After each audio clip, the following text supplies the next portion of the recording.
নমস্কার, আশা করছি সবাই খুব ভালো আছেন। আজকে ২১শে জুলাই এবং শ্রাবণ মাসের প্রথম সোমবার, মানে বাংলা শ্রাবণ মাসের আর কি। আর আজ আমি সেই জন্যই সকাল থেকে উপোস রেখেছি। এখন বাজে সন্ধে ৭:৩০ মতো। তো আমি আজকে এই সন্ধে পুজোটা দিয়ে নিয়েছি। চলুন এবার আজকের খাবারের কিছু ব্যবস্থা করা যাক। আজ ভাবছি একটু সিন্নি মেখে খাবো, খুব সহজেই মাখবো। প্রসাদটা বানানোর জন্য আমি কলা নিয়েছি, এটা আর কি আমি আজকেই পুজোতেই দিয়েছিলাম।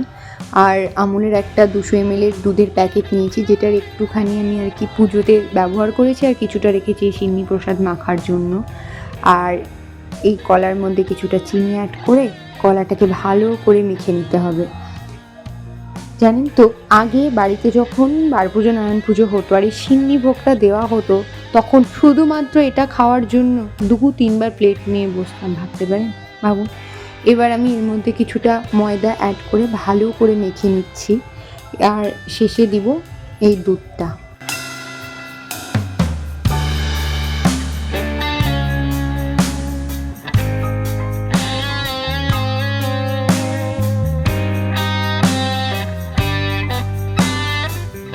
এখন সব কিছু ভালো করে মেখে নিলেই তৈরি হয়ে যাবে আমাদের এই সিন্নি প্রসাদ। যদিও বেশি কিছু আমি এখানে অ্যাড করলাম না, আর উপোসের দিন তো খুব ভারী কিছু তো খেতে ইচ্ছা করে না, সেই জন্য।